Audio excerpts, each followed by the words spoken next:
Olá, sejam bem-vindos a mais um vídeo do canal O Pequeno Rebanho Pensa. Hoje vamos falar de Mateus 28. Mateus 28 é o último capítulo do livro de Mateus, né? Como nós falamos no início desse estudo de Mateus, dessa explicação, nós falamos então que Mateus foi escrito para toda a humanidade, é claro, mas especialmente para o povo judeu, né? onde neste livro são destacados os costumes judeus, né? Então, especialmente para o povo judeu, né? E os demais evangelhos, né, como Marcos, Lucas e João, eles vão ter uma particularidade, ou seja, um intuito de tocar no coração de um público específico, embora todos eles foram feitos e deixados para toda a humanidade. Então, na semana que vem, vamos estar entrando em Marcos 1. Nós vamos falar de Marcos apenas aqueles assuntos que não foram abordados, né, em Mateus. Por isso, se você tiver dúvida, deixe nos seus comentários, né, qual é a sua dúvida, qual é a sua colocação, né, cristã. E vamos ao vídeo. Sou o pastor José Carlos, da Igreja da Vida, ali no Jaguaré, que fica na General MacArthur 380. E os nossos cultos presenciais são aos domingos, às 10 horas da manhã. Esse canal, O Pequeno Rebanho Pensa, ele foi criado com a intenção de explicar de uma maneira mais simples o que a Bíblia diz a respeito de Jesus, a respeito do reino de Deus, quem vai estar no reino de Deus na eternidade e quem não vai estar. As batalhas espirituais e alguns entendimentos que você vai perceber que vão diferir um pouco daquilo que a tradição tem ensinado, né? E também nós combatemos de uma maneira respeitosa, mas combatemos as heresias e também os falsos evangelhos, entre eles o evangelho da prosperidade, o evangelho da inclusão, tá bom? E vamos lá então. Eu peço que você deixe o seu like, peço também que você se inscreva e compartilhe esse vídeo, para que esse vídeo possa chegar a mais pessoas, tá bom? Então, vamos aos assuntos. O primeiro assunto de Mateus 28 é a ressurreição de Cristo. Aqui a Bíblia fala sobre que Maria Madalena e a outra Maria foram ao sepulcro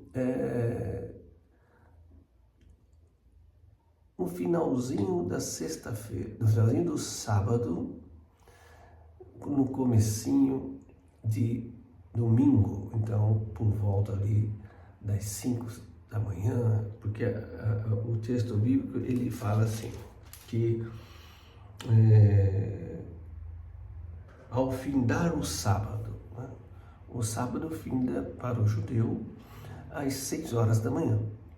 O novo dia começa às 6 da manhã. Então, as Marias chegaram ali muito cedo. Só que no caminho aconteceu um terremoto. E esse terremoto foi causado por um anjo que o Senhor mandou ali para remover a pedra. Na realidade, ali naquele momento aconteceu a ressurreição de Jesus Cristo. Quando as mulheres chegaram lá, não havia mais obstáculo no túmulo, mas elas encontraram um anjo, né? Então esse é o segundo assunto. Então nós vimos que a ressurreição do Senhor, ela foi tão tremenda que a narração deste fato foi feita como um terremoto, né? Um abalo, tá bom? E o segundo assunto é as mulheres, ao entrarem lá, elas se encontraram com um anjo, né? E aqui dá um ensino muito importante. Talvez você fique surpreso com esse ensino. O anjo disse às mulheres, né? Primeiro ele disse que o aspecto desse anjo era como um relâmpago, a sua roupa era branca como a neve, né? Estou vendo aqui no texto. E isso fez com que os guardas, a aparência desse anjo, o esplendor do anjo, fez com que os guardas que estavam tomando conta ali do sepulcro, que eram guardas romanos, não eram guardas judeus, eram romanos, eles desmaiaram diante da presença desse anjo. E as mulheres encontraram com ele. E olha só, aí o anjo pergunta para elas, né? Ele diz para elas assim: não temais, porque sei que buscais Jesus que foi crucificado, ele não está mais aqui. Eu vou fazer uma pergunta para vocês vão pensar um pouco. Em que língua esse anjo falou? Quais foram as palavras, em que idioma esse anjo falou com as mulheres? O idioma delas, não é? Todo o relato de conversa de um ser humano com anjos, você vai verificar na palavra que os anjos sempre falaram no idioma das pessoas com as quais eles estavam conversando.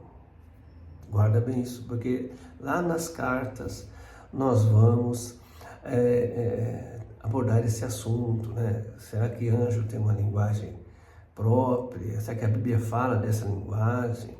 Será que a Bíblia fala que anjos falam diferentes? Nós já estamos vendo que não, né?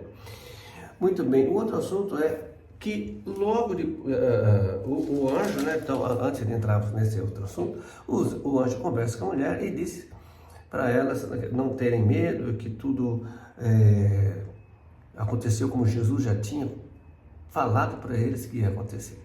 Elas saem da presença do anjo, vão caminhando e elas encontram o próprio Senhor Jesus. E Jesus, então, elas abraçam Jesus, olha que coisa maravilhosa. Então, eles abraçaram Jesus, significa que Jesus, então, ele estava ali com o seu corpo, um corpo novo, é verdade, mas um corpo palpável, né? Então, esse é o corpo que vamos ter ali na glória. A Bíblia diz que no arrebatamento, quem estiver vivo vai receber um novo corpo. Um corpo não mais sujeito a enfermidades, não mais sujeito ao tempo, né? Ou seja, um corpo semelhante ao corpo de Jesus, agora ressurreto. E Jesus então diz para elas também para não ter medo e para ela avisar os demais ali, os discípulos, para encontrar com ele lá na Galileia. Né? Muito bem. Nesse inteirinho, os guardas, né? Então, foram à cidade. Esses guardas que desmaiaram ali quando o anjo abriu o túmulo, foram na cidade conversar com os judeus e disseram o que tinha ocorrido.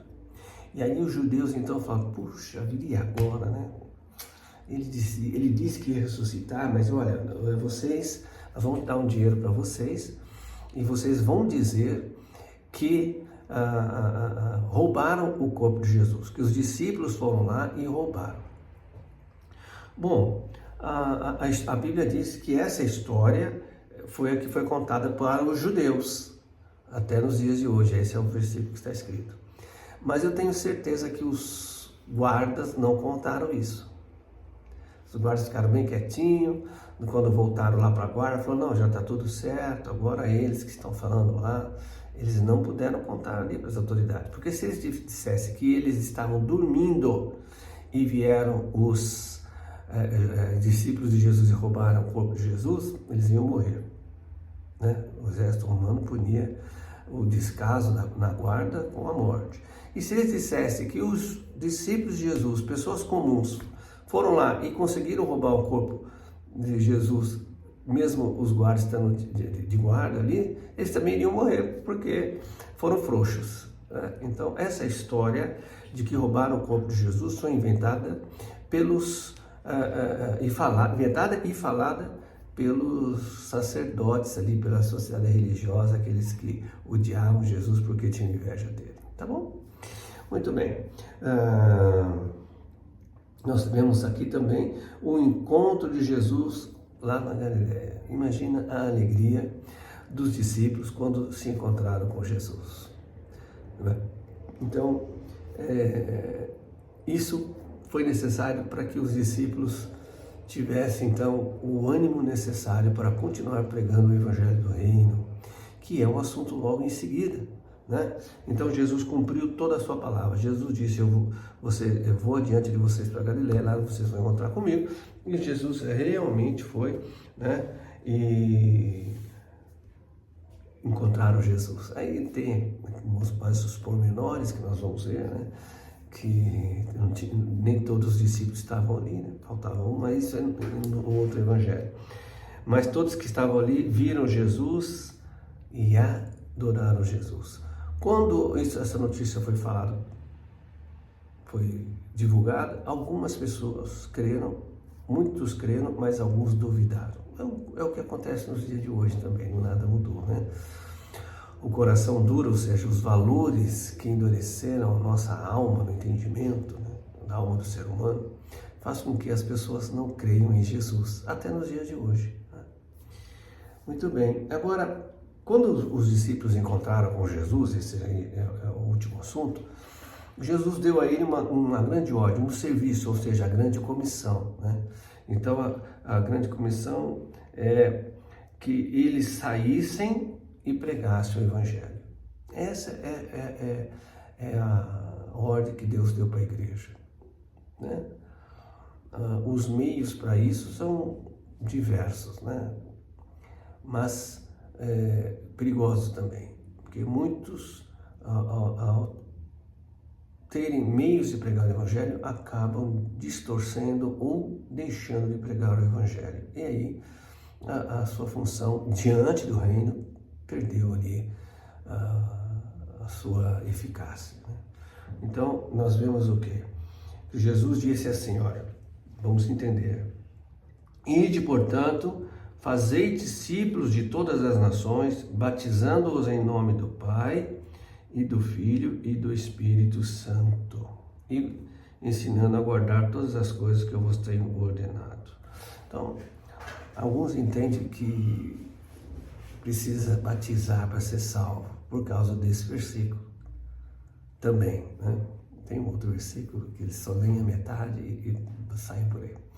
Então, quando Jesus diz batizando, é claro, a pessoa só vai batizar se ela creu em Jesus e se entregou a Jesus. Então, Jesus começa aqui pelo final, né? Então, batizando em nome do Pai, do Filho e do Espírito Santo, porque a pessoa já entregou a vida para Jesus, ela já recebeu o Evangelho do Reino, creu em Jesus, aceitou o sacrifício dele para si, o perdão do seu pecado, né? Pecado lá em Gênesis, e o perdão dos seus pecados. Ela agora nasceu de novo. Então, quando ela vai se batizar, passar pelas águas, que a gente costuma dizer, né? Ela vai estar ali, então, simbolizando esse novo nascimento, né? Morrendo para o mundo e ressuscitando para Cristo, uma nova criatura. Esse é o batismo. O batismo só é válido, né? Só tem a conotação válida, só vale se realmente a pessoa nasceu de novo. Senão ela vai estar ali tomando um banho perante as pessoas, né? Tá ok? E Jesus faz aqui então uma promessa, e Jesus nunca mente. Ele diz que estará conosco sempre, né? E aí encerra-se então o livro de Mateus. Mateus então escreve para toda a humanidade, especialmente para os judeus, sobre Jesus Cristo, o que Jesus veio fazer, quem é Jesus, e o que Ele quer que nós façamos. E mais ainda, o principal, quem é que vai estar com o Senhor para sempre. E como fazer para alcançar essa maravilha de bênção, aliás, é a maior de todas as bênçãos, que é a salvação. E você? Você já entregou sua vida para Jesus? Você já creu que Jesus morreu por você, para pagar o preço do seu pecado, dos seus pecados? Já fez isso? Já entregou a vida para Ele? Então você é meu irmão, minha irmã na fé. E um dia nós estaremos todos juntos, não é? E eu espero que você divulgue essa mensagem sempre. É a maior prova de amor que você pode ter com alguém, é divulgar o Evangelho do Reino, para que essa pessoa creia em Jesus e seja salva e obtenha a vida eterna em Cristo Jesus, que é o único caminho. Amém? Feche seus olhos, vou orar por você e pela sua casa. Senhor Deus e Pai, nosso Senhor Jesus Cristo, nosso Pai Celestial, nosso Senhor Espírito Santo, eu quero pedir a tua bênção para esta pessoa que está assistindo este vídeo, para esta casa, para essa família. Entra com providência, Senhor. Eu peço, Pai, que o Senhor os proteja, que o Senhor quebre agora toda obra de inveja contra essa família, contra essa casa, contra essa pessoa que está assistindo. Ajuda essa pessoa a divulgar, Santo Deus, o teu evangelho, o evangelho do reino, para que mais pessoas, inclusive desta família, possam ser salvas, né? E ter sua vida mudada radicalmente. Não financeiramente, não em outro aspecto, mas espiritualmente falando, principalmente. Claro que as demais coisas nos são acrescentadas à medida da tua maravilhosa vontade, que é boa, perfeita e agradável. Mais uma vez, obrigado, Senhor, por essa pessoa, por essa família. Que a tua bênção esteja continuamente nesta casa. Em nome de Jesus, amém. A todos um grande abraço. Até o próximo capítulo, que vai ser Marcos, semana que vem. Um grande abraço e até lá.